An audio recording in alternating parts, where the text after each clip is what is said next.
Hey, welcome to the Built on Solid Rock podcast. I'm John Chisholm. This is my partner in crime over here, Sean Bowen. How you doing today, Sean? Way better than what I deserve. And if I was any better, I'd have to make a duplicate of myself. No doubt about it, man. I mean, just so you could tell yourself how good you're doing. I know. And that's the one thing I love about myself is how humble I am. Right. You know what I mean? That's the best quality of being a leader. You want to know who the most humble person in the Bible was? Who? Moses. Really? Yeah, when he wrote down Moses was the most humble man that ever lived. Yeah. You know, remember, I mean, wow, pretty humble guy. Well, we're talking about leadership today. Oh, wow.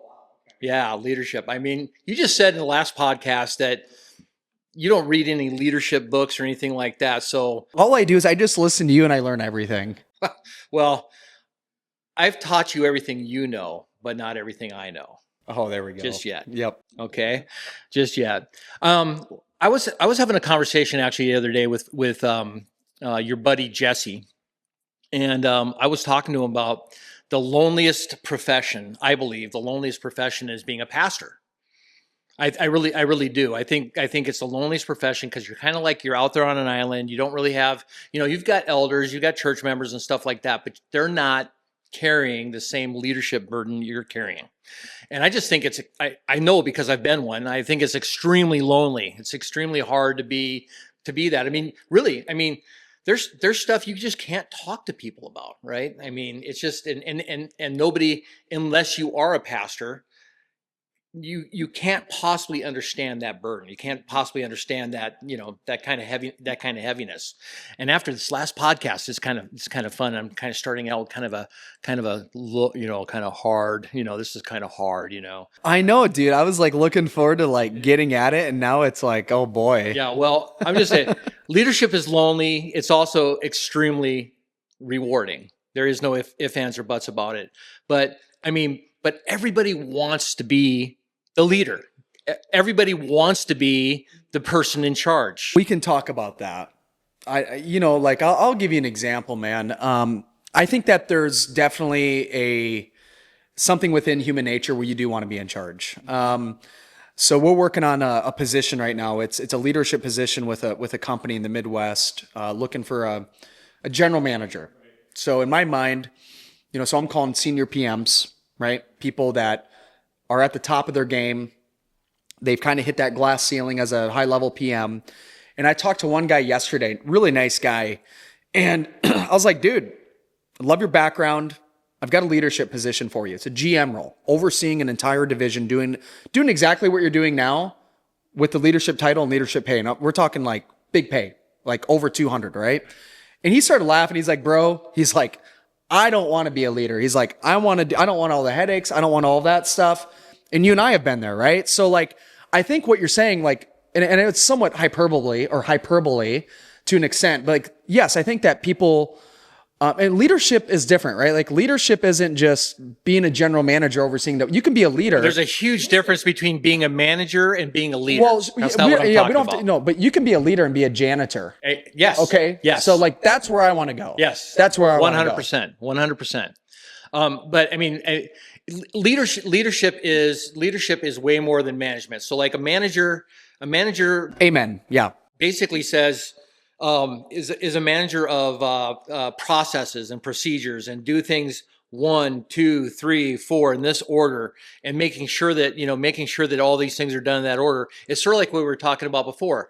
It's sort of like a manager is has more of an employee mindset. Okay, he's in the tradition, the biblical tradition, he's the one stuck in the law. Okay, he doesn't understand the gospel. He hasn't been freed yet. He's stuck in the law. A leader is someone that knows the way, goes the way, and then shows the way. Knows the way, goes the way, and shows the way. Wow. Yeah. I just came up with that out of my own head, but it wasn't really out of my own head. I read it somewhere, and I'll give you the name of the person who had that quote. But he knows the way, goes the way, and shows the way. That's what a leader. Does. I love that. So we should get that on our wall, dude. Yeah, I want that on our wall. Okay. Well, I want it written on my heart. Yeah, well, both. But sometimes you have to look at it and read it. Right. And then Lord willing, it'll be imputed. Right. Imputed. That's a $5 word. So if you're listening, look that one up. Use Amen. that one if you're trying to impress a chick or something. Right. Exactly. Exactly. Right, Levi? Look, here's the reality. The higher that you go, the higher that you climb, the fewer people realize what you're carrying, what you brought to get there.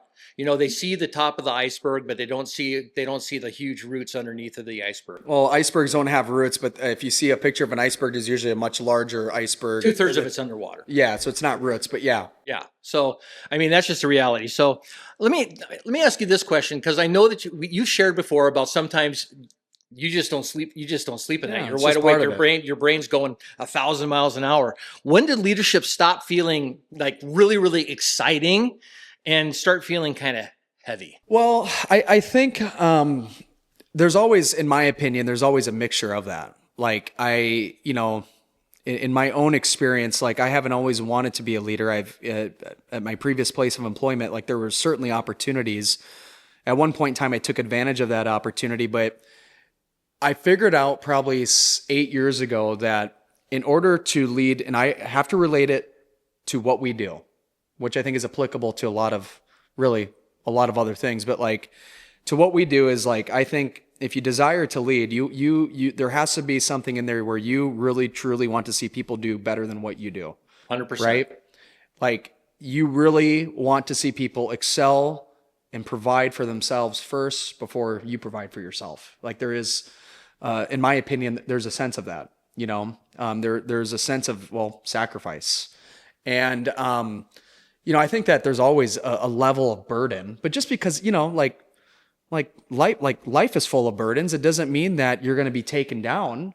Right. But there's always a heaviness with that. But it's also, I think we're to the point now, not because of anything necessarily you and I have done outside of bringing on the right people, but when you do get the right people in place, it's like, oh man, like there's 6 of us carrying this now, right? Instead of 2 of us, instead of 3 of us, like like now it's like we're all yoked together.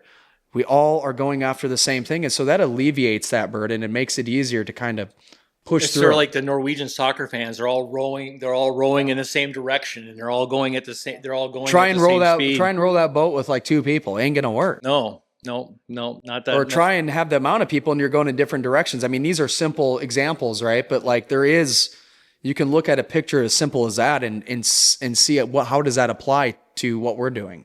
Right. As a leader, you're out in front, but also sometimes you're behind. Yep. You're behind the slowest person in the group so that you can bring that person along and kind of carry that person along.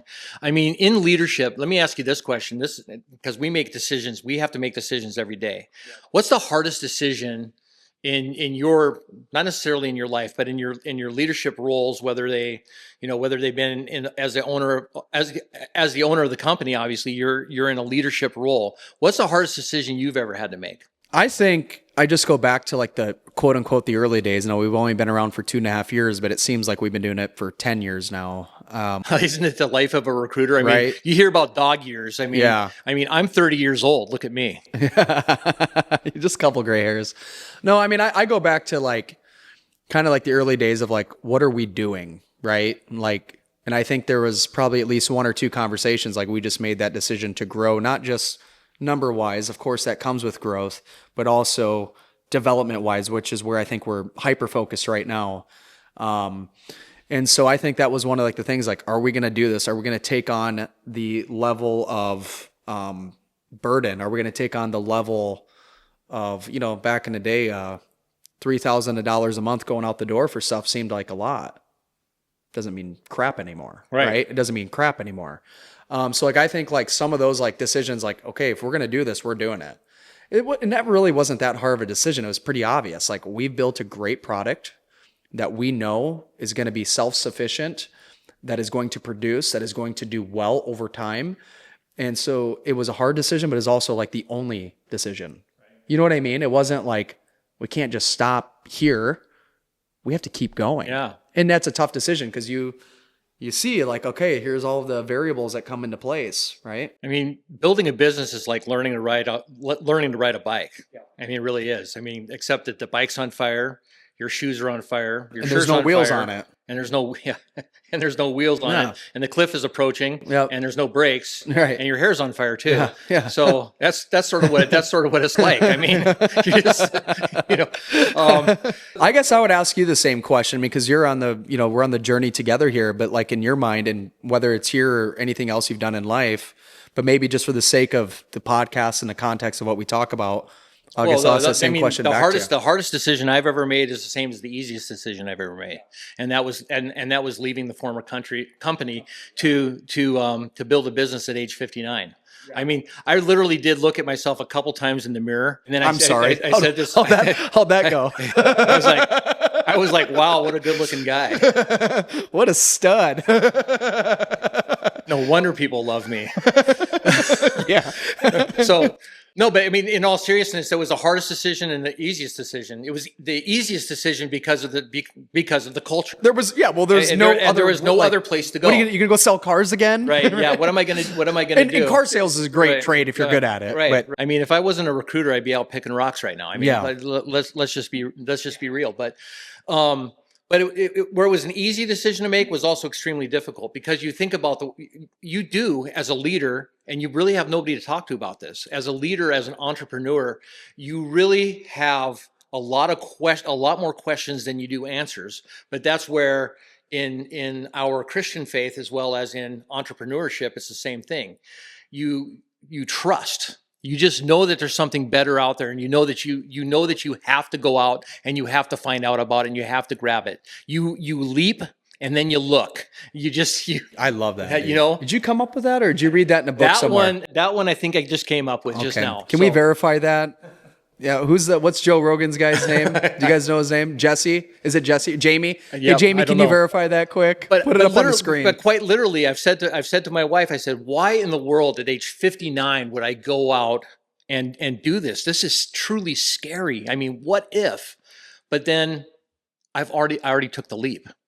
The leap was taken years before that. I didn't have a parachute on. I was already on the way down. I can't change my mind and go back and put the parachute on. I have to do that first. But that's not the way that we do things, right? We leap before we look. Yeah, and I want to throw something in there. And we see this like, right now, and we're not going to get into politics in this episode, but I do want to just point out one thing. Like, so we've got governor races going on, mayoral races, and not just in South Dakota, all over, but it is so unique. And I like watching these candidates. I don't care what party they're from. It doesn't matter. I don't care like what the polls are showing. All of them are confident. And that's one thing I respect about both parties. Like, even if a guy's polling at 5%, he's like, when I'm your next governor, when I'm your next mayor.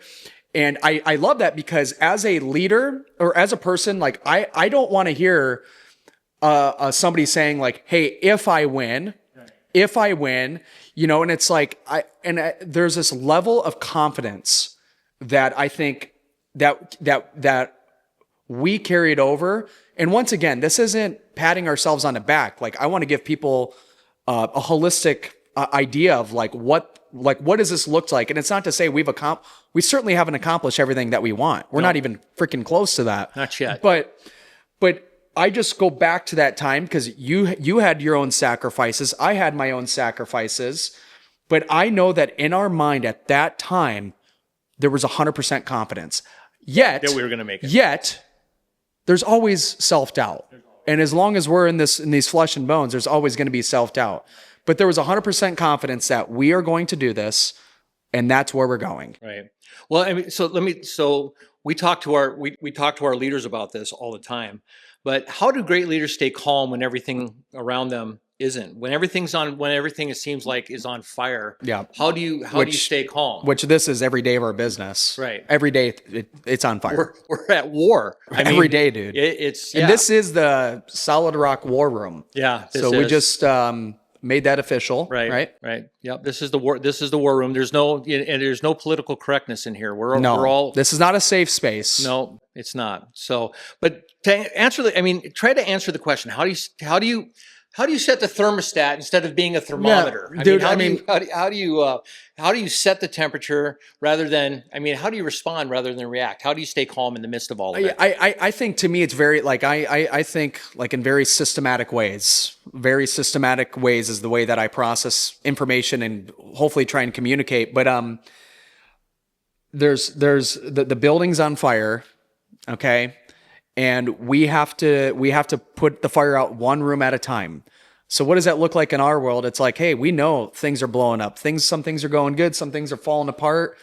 We have to stay the course. We have a mission to accomplish, and that's to get two people to talk, get a great company and a great candidate to connect. It's not our job to get them hired. Our job is to get them to talk. That's it. And Lord willing, to find a great match that's going to be a benefit to the candidate and obviously a benefit to the company. So when all the chaos is going on, all of these things, and some of them are controllable, a lot of them are not controllable, it's to hyper focus on what we're doing today. What are we doing right now? Right. And that's how that's how you kind of keep the peace. That's how you keep the scales balanced, right? Because in this world, on the outside, it looks like, oh man, it can get unbalanced really quick. And it's like, let's just keep it balanced. Let's hyper focus on what we're doing. And that is operating with honesty, integrity, and hustle, and getting two people to talk. And that balances out those scales. That puts the fire out. It's really a mindset. It's really a mindset shift, right? Yep. I attribute it to my faith. I mean, I attribute it to my trust in God. Yeah, of course. That in the midst of all this, it says in the scripture, Paul says, he says, be anxious about nothing, rather in everything pray, and give thanks. So it's also kind of an attitude of gratitude. Well, I'm glad I'm in this situation because that obviously means that something good is going to happen. Something is going to happen. I just have to persist. I have to be persistent, and I have to be consistent and make sure I see it through to the end. Yep. And do everything in my power, which sometimes that's all I have in my power. Right. And that is to pray. Right. Paul says, when I am weak, I am strong. And so when we feel like we've come to an end of ourselves, we're in a pretty good spot. Right. Well, and that's really depending on, I don't want to speak like too universally on it, but like, I think that's really dependent on who do you trust? Do you trust yourself or do you trust the Lord? Right. And there is one thing that my family, we do a Bible study every night. And like one of the prayers that we do is like, I pray that we be completely dependent on the Lord, because our human nature, and this absolutely boils into leadership. Our human nature wants to depend on ourselves for everything. Right. We want to do everything, and it's not to say that we shouldn't do anything. No, like this is, they call it it's an antinomy. It's both and, right? Do everything you can and trust in the Lord. Right. Right. And it's not just do nothing and trust in the Lord, and it's not do everything and don't trust in the Lord. It's an antinomy. It's both. Yeah. Trust in the Lord with all of your heart, soul, mind, and strength, but also get out there and work and do the best you can and work as hard as you possibly can at the same time. I love people in the Christian culture that when they've received antinomy is a $5 word. You use that on a date, like it's done. Right. We have a clear command, right? And in scripture, and then somebody says, I want to pray about it. Yep. That's an excuse. Of course you're going to pray about it. Of course you are. Yep. But that doesn't mean that you don't take action, right? Yep. You might pray about, Lord, give me the strength. You might pray about, but not pray about if I'm going to keep that command or not, right? Right. It's the same type of thought process that we're talking about right here, is that we are action takers. Sometimes we take actions out ahead of thinking about them just because it seems like the right thing to do at the time. But we have to take action. Yeah, we have to make stuff happen. As leaders, we have to take action. Yeah, and I think like in our world of recruiting, like and one thing that you and I have obviously learned over time is we like our roller coaster is like this. Yeah. Like our roller coaster is like this, and that is like the hardest, whether you're a leader or an employee, whatever. Setting the thermostat. Right. That is the hardest thing to learn in any business for anything, even within your marriage. Like if your marriage is like this, it's like, all right, like what we have learned, and this is a mental thing. There's probably obviously a spiritual aspect to that as well. But that is one thing that I want to teach our recruiters is like, even when things are going wrong, how do you stay so even keeled and so focused, right? Because that is leadership. That is leadership. How do you set your own temperature to not be too up or too down, even when things are bad, even if they're bad at home or what? How do you keep it like this, man? So let me ask, so I'll ask you this question around that. So what habits protect that mindset? Yeah, I mean, I think obviously good habits, right? We talk about it every day, but like within the recruiting world, you and I know what those habits are. It's being hyper focused. I'm not going to sit here and talk about KPIs. Right. I don't really give a crap about KPIs. I like to talk a little above and beyond, like the whys versus like those specific things. But I think it's doing what needs to be done in order to get two people to talk, right? And then, but also like driving that process through, right? Because we do more than just getting two people to talk. We consult with them. We consult with the candidates. We help them get the best offer they can. We make sure that our company is protected, try and make sure our companies are protected from having one of our candidates take a counteroffer or waste their time.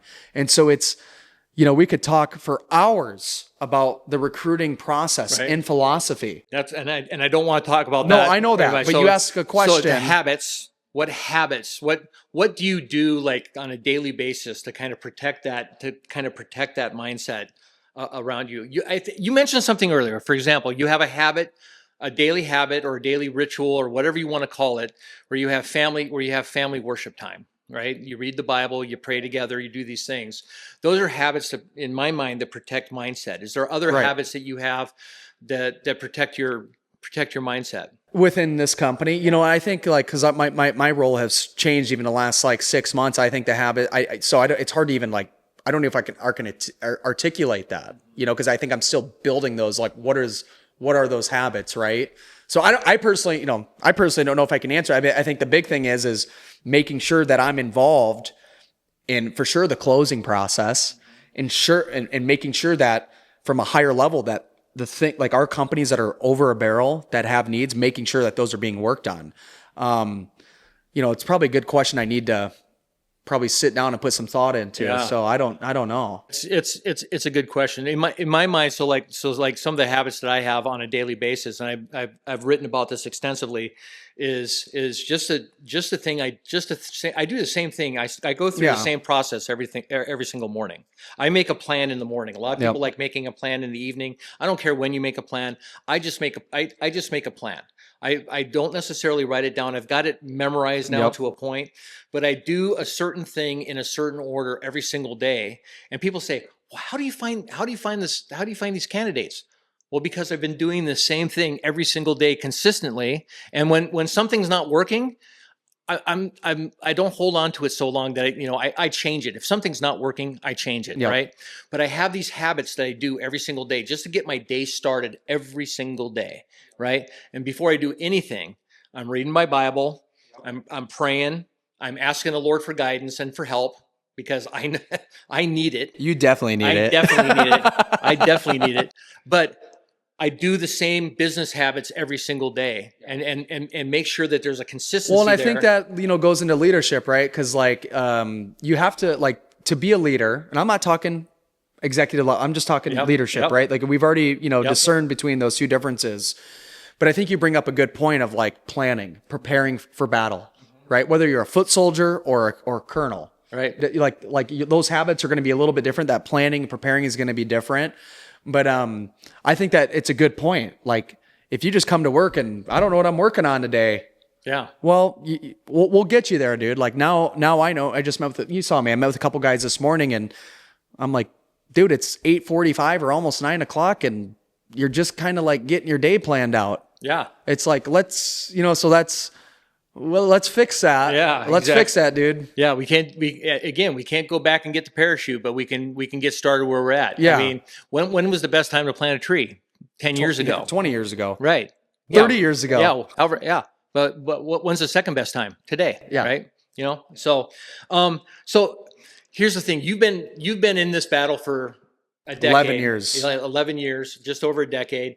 No gray hair yet, and, dude. And right. You know, the only time my wife found gray hair was when we were up in Canada. Yeah. Well, I was at the airport and I had 3 gray hairs. They're not there anymore. That would stress anybody out. It was weird. I was at the airport too. I'm not kidding. I was at the airport. Okay. So how, I mean, I was in Regina. Yeah. Saskatchewan. Yep. That's a great place. Anyway, I look forward to becoming our 51st state. How do you stay in just Alberta? I mean, it's just the province of Alberta. I don't want. We'll take Alberta. Okay. How do you stay in the fight for decades, though? I mean, how in the world could you do? We were just told that we were in the top 8% of podcasts because we just did episode 10. Now we're on episode 11. Yep, and we're going for the top 1% if we make it to 100. Right, so we'll do that, boys. It's good income for you guys. But how do we good steady income? Right? How do we stay doing it? I mean, how in the world do you stay doing it, dude? I love it, man. I mean, for me, it's different. You either love or you hate recruiting, and I'm kind of like you. If I wasn't recruiting, I'd probably be bagging groceries. But how do I do it? First and foremost, I love it, and I feel like this is my calling in life. So that's first and foremost. But also, like we, dude, I have no other option. Even if I won the lottery, nothing would change. Right. Nothing. I mean, things you would know. Things would change. You know, there'd be a couple changes. But I don't know. How do you stay in it for a decade, man? I think when you find your heart's passion, right? You find the calling where the Lord has put you. Because I think work is a spiritual. Like work is supposed to be spiritual. And how do you do it? For me, it'd be the harder question is how would I not do it? Right. That would be the harder question. Great. That's a great question. So, I mean, we're kind of coming to an end of this podcast. So the reality is at the end of the day, and I've seen this happen to you, you've seen it happen to me. I mean, what do you do when you become exhausted, when you've done everything that you think? I go home and hang out with the family. Yeah. Yeah. Is that what recharges you? Yeah. Just disappear. Yeah. That's what I do. I mean, yeah. That, like I've been in this game for so long, like you have to know when to let off the gas. You have to know when that engine's running hot. Yeah. So everyone has different outlets, right? But I mow my lawn. Yeah. Yeah. Some people do that. Some people go golfing. Some people go, I'm going to go down to Florida. Whatever. I don't, like for me, it's so simple. Now I will tell you, like, I'm getting to the point now where I don't even really have to like separate. Right. Because it's just when I get home now, depending on the day, but like, it's like, even like balancing that has just been like so much easier. Like I'm not a workaholic by any stretch of the imagination, but I love being here. I love doing what we're doing to where it's like, I don't feel like I have to like go find something to like do that. But now early on in this career, for your first 5, 6, 7, 8 years, you still might have to do that. Well, to close this out, I want to ask that question. So you're here 10 years, you're older, wiser, etc. What would you tell the Shaun Bowen of 10 years ago that you know now that you wish you knew then? Yeah, I think I would have just said develop an animal mindset sooner. It took me like 2 years. Like, I mean, I was doing all the things, but I would have just like locked in sooner, and maybe I would have diversified into a couple other industries a little sooner. I mean, like I'm not like, I go back to my early days often in my mind. 'Cause like, I know what it takes. And even with we've got experienced recruiters here, man, that are starting over. And those guys to me are day one recruiters. Right. Those guys are day one. It's like, dude, I've been there, bro. You and I, we've built industries. We've built shit. And it's like, so yeah, if I could go back 10 years from now, like I would have said, dude, get that business owner mindset, that animal mindset a little bit sooner, and diversify a little bit more. Oh, and start up a company sooner. I should have recruited up in Canada when I had that non-compete. I should have Yep. done it. Should have said, screwed, I'm going to leave. And, but Yeah. I'm just kidding, kind of like, Yeah. but I mean, and that's what we often say to people is that even when they're considering coming over to come work for us, you're gonna be starting over, but it's going to be the hardest thing you've ever done. I don't care if you've been doing it. Yeah. But it's a revival of the Dude, of it's a the spirit. revival of the spirit of recruiting, man. Yeah, it is. It really, And we're really gonna brings back that get passion. some recruiters on our podcast here. Well, at some point we will get some recruiters on our podcast for sure. But for now, this has been the Built on Solid Rock podcast. We're sponsored by Dean's Weens. If you haven't had a Dean's Ween yet, you got to get one. You got to get one. Yep. I mean, wherever their pop-up is going on, you got to get the Dean's Dean's Weens. Weens. Peace out.